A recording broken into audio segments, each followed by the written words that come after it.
وبركاته. الحمد لله العلي الأكبر، والصلاة والسلام على سيد البشر وعلى آله وأصحابه السرج الغرر. أما بعد، فأعوذ بالله من الشيطان الرجيم. بسم الله الرحمن الرحيم. يا أيها الذين آمنوا آمنوا. صدق الله مولانا العظيم وصدق رسوله النبي الأمين المعين الكريم، ونحن على ذلك لمن الشاهدين ومن الشاكرين، والحمد لله رب العالمين. معزز سامعین کرام، آئیے ہم سب مل کر نہایت ہی عقیدت و احترام کے ساتھ حضور صاحب الاولاد فخر موجودات و رحمت عالم نور مجسم جناب احمد مجتبی محمد مصطفیٰ صلی اللہ علیہ وسلم کی بارگاہ اقدس میں درود و سلام کا نذرانہ پیش کرنے پڑھی. اللہم صلی علی سیدنا و شفیعنا و نبینا و مولانا و مولانا محمد معدن الجود والکرم وعلى آلہ و صحابہ بارک وسلم. صلاۃ و سلام علیک یا رسول اللہ، صلاۃ و سلام علیک یا حبیب اللہ. معزز سامعین کرام، میں نے آپ کے سامنے قرآن مقدس کی ایک بڑی مختصر سی آیت کریمہ تلاوت کرنے کا شرف حاصل کیا ہے. اللہ رب العزت اپنے کلام پاک میں ارشاد فرماتا ہے، یا ایھا الذین آمنوا آمنوا، اے ایمان والو مکمل مومن ہو جاؤ، پورے طریقے سے مومن ہو جاؤ. اس لیے کہ اسلام جو دین اللہ میں عطا فرمایا ہے، اس دین میں اللہ نے دنیا اور آخرت کی بھلائی رکھی ہے. جب ہم اسے پورے طریقے سے ایمان و عقیدے سے لے کر اعمال تک پورے طریقے سے جب اسلام کو اپنا لیں گے تو ہمارے لیے دنیا میں بھی بھلائی ہوگی اور آخرت میں بھی بھلائی ہوگی. اور بحیثیت مسلمان ہم دنیا کے لیے ایک رول ماڈل بن سکتے ہیں، دنیا کو صحیح راستہ دکھا سکتے ہیں، اور دنیا کو سکون و اطمینان کی دولت دے کر یہ بتا سکتے ہیں کہ اسلام ساری دنیا کے لیے برائیوں سے دور کر کے اچھائیوں کی طرف لانے والا اللہ کا وہ دین ہے جسے اللہ نے انسانوں کی نجات کے لیے پیدا کیا. میرے عزیزوں، میرے دوستوں، موجودہ دور میں بہت ساری چیزیں، بہت ساری غلط فہمیاں اسلام کے تعلق سے لوگوں کے سامنے پیش کی جاتی ہیں. انہی غلط فہمیوں کو لوگ اسلام کا حصہ سمجھ کر اسلام سے نفرت کرتے ہیں. افسوس یہ ہے دور ایسا آیا کہ ہم ان سچائیوں، ان غلط فہمیوں کا اور ان غلط باتوں کا، ان پروپیگنڈوں کا آپریشن کر کے صحیح بات دنیا کے سامنے لانے سے بھی مجبور ہیں. یہ سب سے بڑے افسوس کی بات ہے. اس لیے ضرورت اس بات کی ہے کہ ہم اسلام کو پڑھیں، اسلام کو سمجھیں اور اسلام پر عمل کریں، تاکہ ہمارا عمل، ہماری زندگی دنیا کی غلط فہمی کو دور کرنے کے لیے کافی ہے. اسلام ہے کیا؟ اسلام کی سچائی کیا ہے؟ اگر ایک مسلمان سے کوئی سیکھنا چاہے تو ہمیں پورے طریقے سے اسلام پہ عمل کرنا ہوگا، تاکہ ہماری عملی زندگی دنیا کو بتا سکے کہ اسلام وہ نہیں ہے جو چینلوں پہ پروپیگنڈے کیے جاتے ہیں. اسلام وہ ہے جسے مسلمان فالو کر کے ایک سکون کی زندگی گزارتا ہے. میرے عزیزوں، میرے دوستوں، عام طور پر آپ دیکھیں یہ بڑے افسوس کا مقام ہے اور بہت ہی رنج ہوتا ہے ایسے حالات دیکھ کر. بہت ساری سوسائٹیاں ایسی ہیں کہ جہاں مسلمانوں کو مکان نہیں ملتا. بہت سارے ایسی بلڈنگیں اور ایسے علاقے ہیں اور ایسے شہر ہیں، آپ کو میں شہر کا نام لے رہا ہوں ایسے شہر ہیں جہاں آسانی کے ساتھ مسلمان اپنے لیے مکان نہیں خرید سکتا، بلکہ رینٹ پر بھی اسے مکان نہیں ملتا۔ ٹھیک ہے، اس کی وجہ یہ ہے کہ اتنا پروپیگنڈا کیا گیا، اتنے غلط ڈھنگ سے اور ایسے بیہودہ انداز میں اسلام اور مسلمانوں کو ان کے سامنے پیش کیا گیا ہے کہ ان کا ذہن پوری طریقے سے ہمارے خلاف ہے۔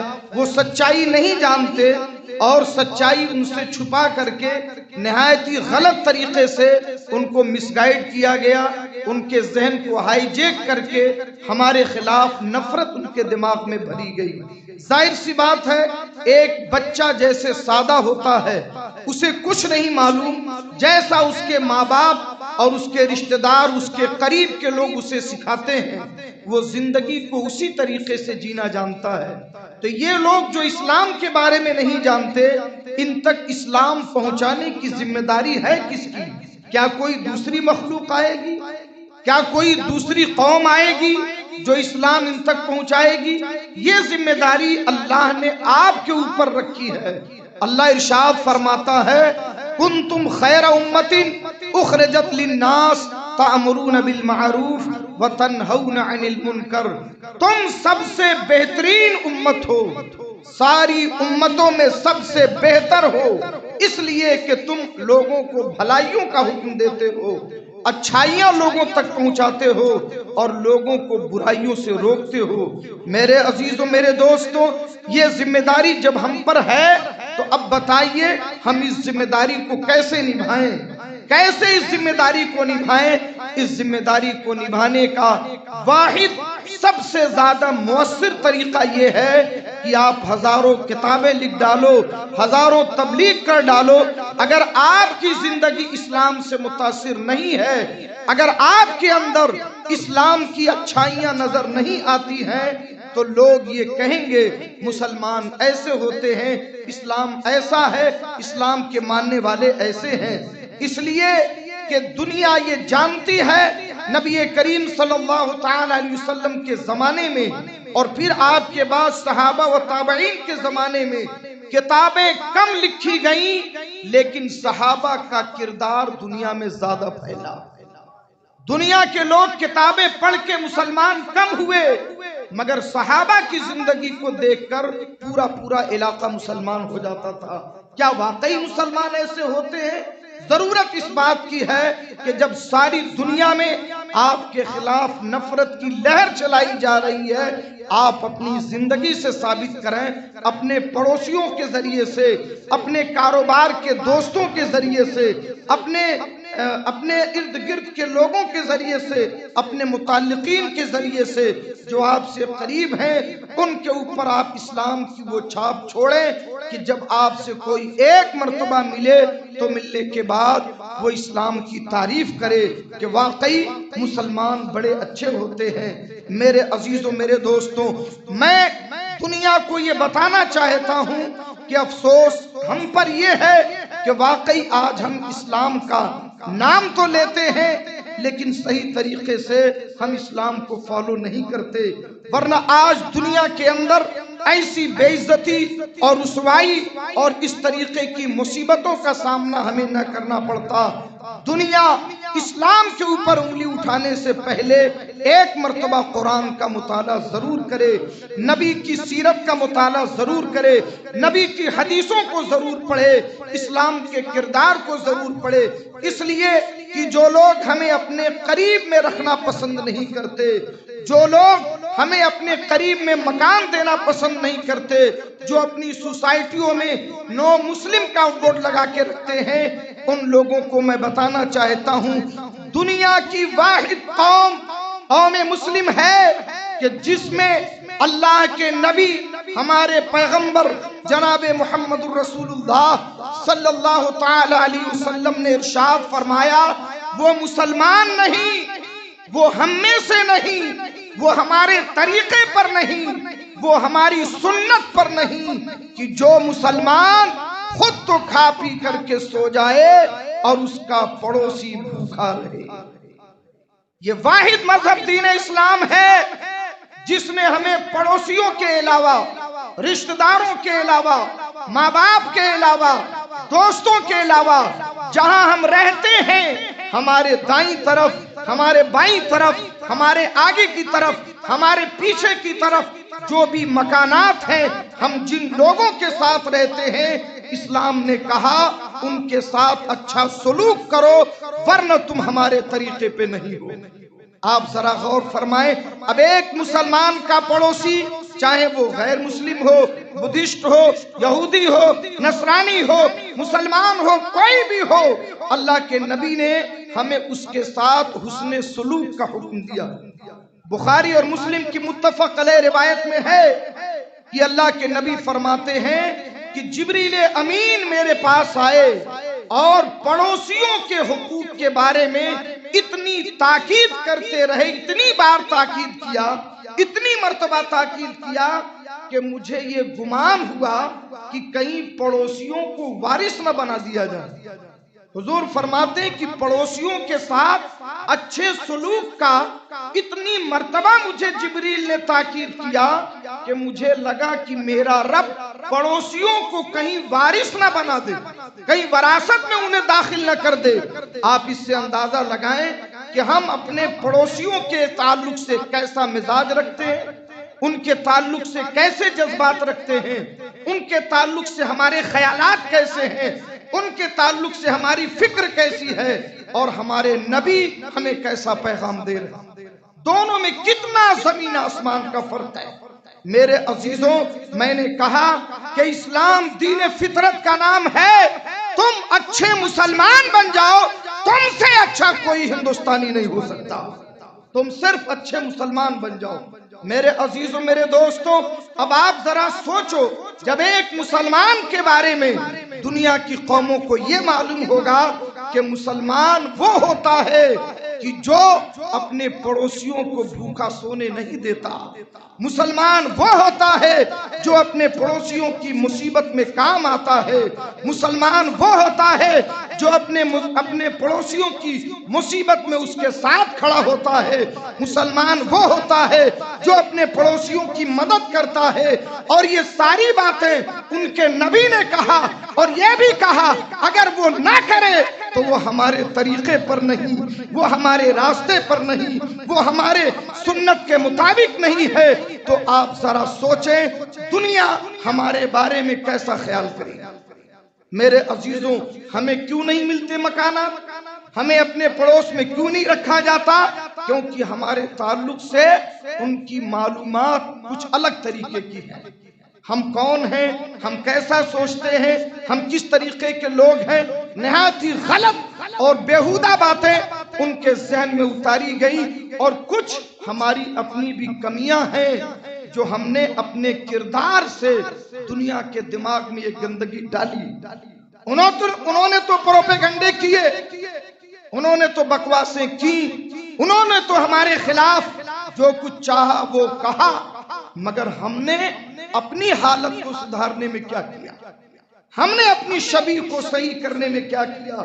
عالم یہ چھوٹی چھوٹی باتوں پر ہمارے پڑوسیوں سے جھگڑے ہوتے ہیں، مقدمات ہو جاتے ہیں، ایک دوسرے کو برداشت نہیں کر سکتے۔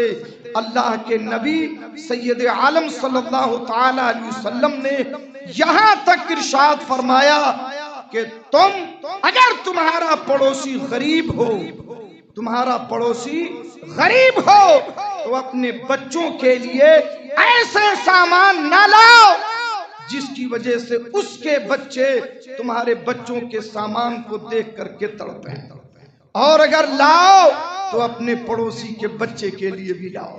اللہ اکبر! کتنا خوبصورت پیغام ہمارے نبی نے ہمیں عطا فرمایا۔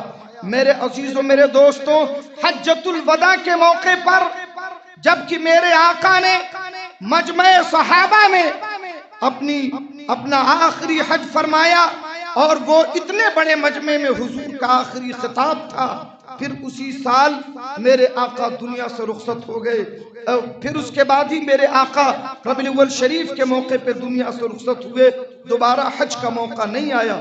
حجۃ الوداع میں میرے آقا نے بہت خاص خاص پیغام صحابہ کو سنایا، اسی میں میرے آقا نے اسی موقع پر میرے آقا نے پڑوسیوں کے حقوق کے بارے میں ارشاد فرمایا، تو اس میں یہ فرمایا، حضرت ابو امامہ باہلی فرماتے ہیں کہ میرے آقا نے مجھے خطاب کرتے ہوئے فرمایا کہ پڑوسیوں کے ساتھ اچھا سلوک کرو، پڑوسیوں کا خیال رکھو، پڑوسیوں کا خیال رکھو۔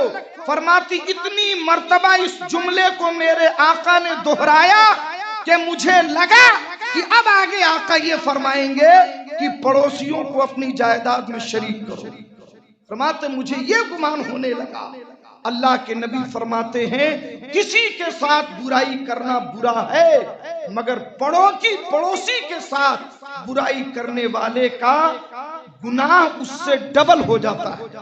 اللہ کے نبی نے فرمایا اس لیے کہ پڑوسی تم پہ بھروسہ کرتا ہے، تم پر اعتماد کرتا ہے، وہ دور چلا جاتا ہے اپنی عزت کے بارے میں، اپنے مال کے بارے میں، اپنے بچوں کے بارے میں، اپنے پریوار کے بارے میں تم پر بھروسہ کرتا ہے۔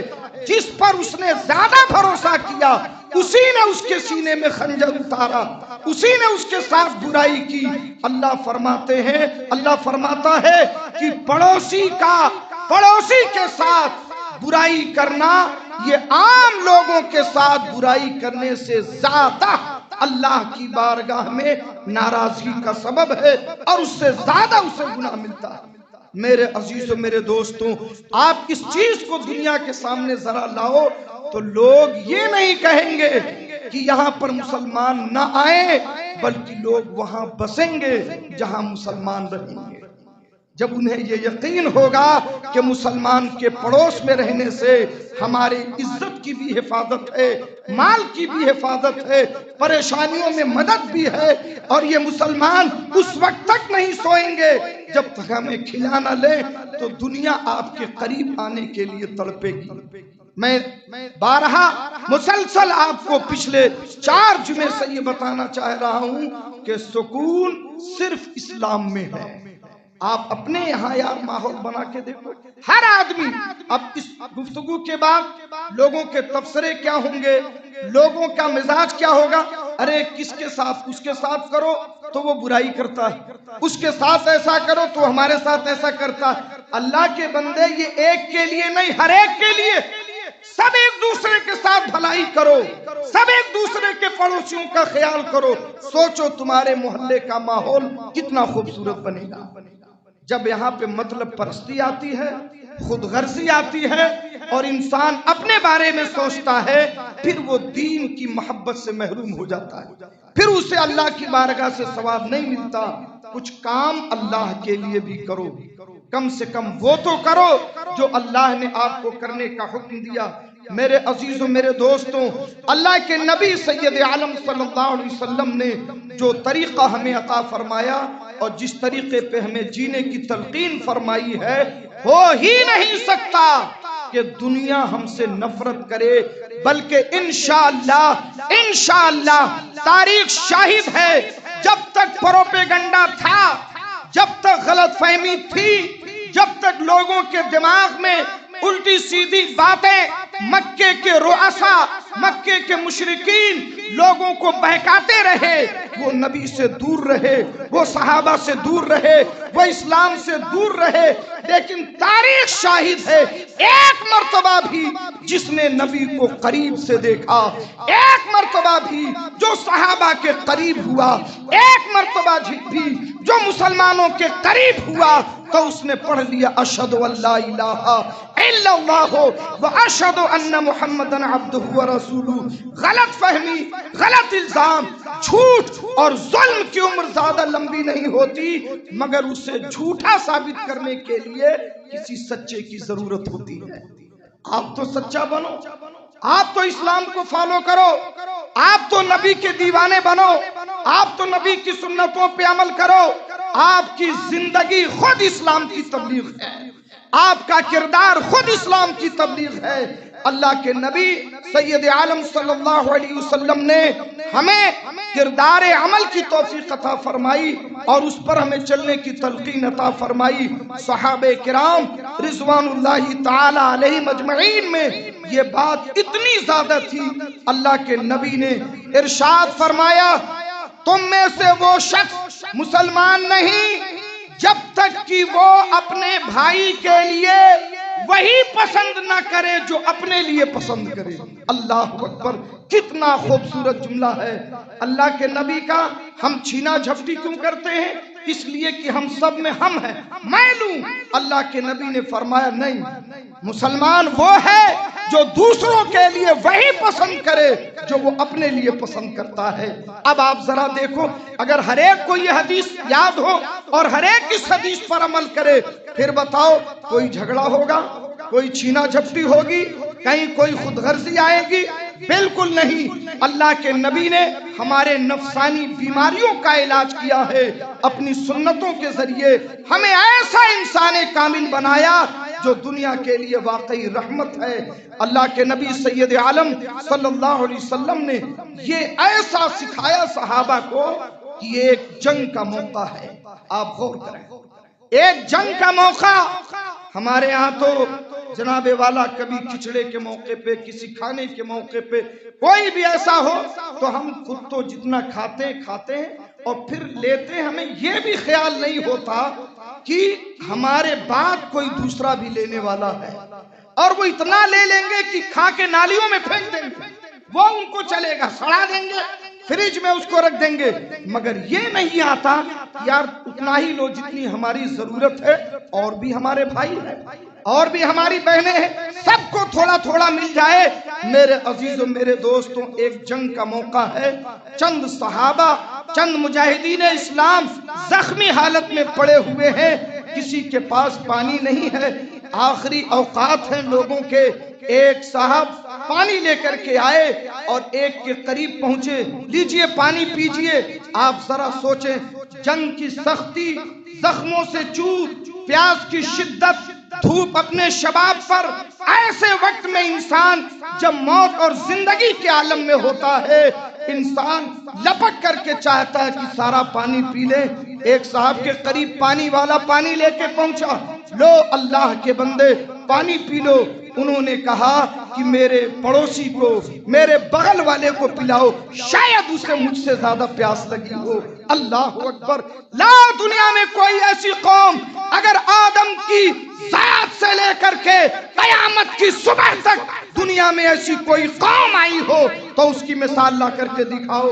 اللہ کے نبی کے یہ دیوانے ہیں، جب دوسرے کے پاس پہنچے اس نے کہا پانی پی لو، کہا کہ میرے بغل والے کو پلاؤ، شاید اسے مجھ سے زیادہ پیاس لگی ہو۔ ہر ایک دوسرے کی طرف ٹالتا رہا، ہر ایک دوسرے کی طرف ٹالتا رہا، جب آخری انسان تک پہنچا اس نے کہا کہ جسے تو چھوڑ کے آیا ہے وہ شاید ہم سب سے زیادہ پیاسا تھا، پہلے اسے پلا۔ جب وہ پلٹا تو یہ سارے شہید ہو چکے تھے۔ نبی کی ایک سنت کو اپنانے کے لیے جان تو دے دی، لیکن نبی کی سنت کو ہاتھ سے نہیں جانے دیا۔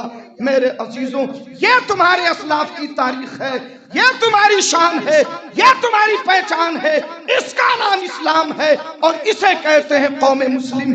خدا کی قسم، اللہ تبارک و تعالی نے تمہیں عزت، سربلندی اور سرتاجی، سرداری، دنیا کی قیادت، سب کچھ عطا فرمایا، مگر انسان اپنی شیطانی خواہشات پہ چل کر کے کبھی کامیاب نہیں ہو سکتا۔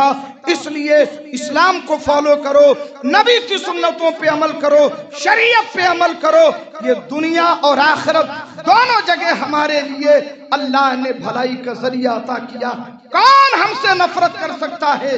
شاید کوئی پاگل ہی ہوگا جو اسلام اور مسلمان سے نفرت کرے، ورنہ نبی کو پڑھنے کے بعد، صحابہ کو پڑھنے کے بعد، سیرت کو پڑھنے کے بعد، اسلام کی تاریخ کو پڑھنے کے بعد انشاءاللہ دنیا میں اگر انسان کے پاس عقل ہے تو وہ کبھی اسلام سے نفرت نہیں کر سکتا۔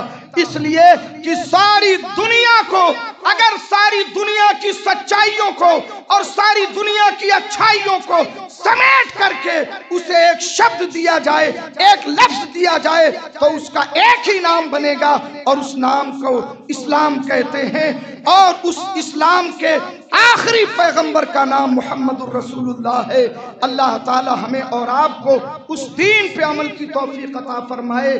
میرے عزیزوں، میرے دوستوں، دنیا میں ترقی کے بہت سارے راستے دکھائے گئے، لیکن رسول پاک نے جو راستہ عطا فرمایا اسے چھوڑ کر ہم کبھی کامیاب نہیں ہو سکتے۔ اللہ تعالی ہمیں اپنے دین پہ عمل کی توفیق عطا فرمائے، ہمارے سینوں میں وسعت پیدا فرمائے، ہماری فکر میں برتری پیدا کرے، ایک دوسرے کے لیے غیبت نہیں، ٹانگ کھینچنا نہیں، ذلت و رسوائی نہیں، ستانا نہیں، بلکہ شفقت، پیار، عزت، احترام اور ایک دوسرے کی مدد کا جذبہ عطا فرمائے، جو ہمارے اسلاف میں تھا، جو صحابہ میں تھا، تابعین میں تھا اور ہمارے کامیاب دور کے مسلمانوں میں تھا۔ اللہ تعالیٰ انہی کے نقش قدم پہ چلنے کی توفیق عطا فرمائے۔ استغفر اللہ ربی من کل ذنب و اتوب الیہ۔ السلام علیکم ورحمۃ اللہ وبرکاتہ۔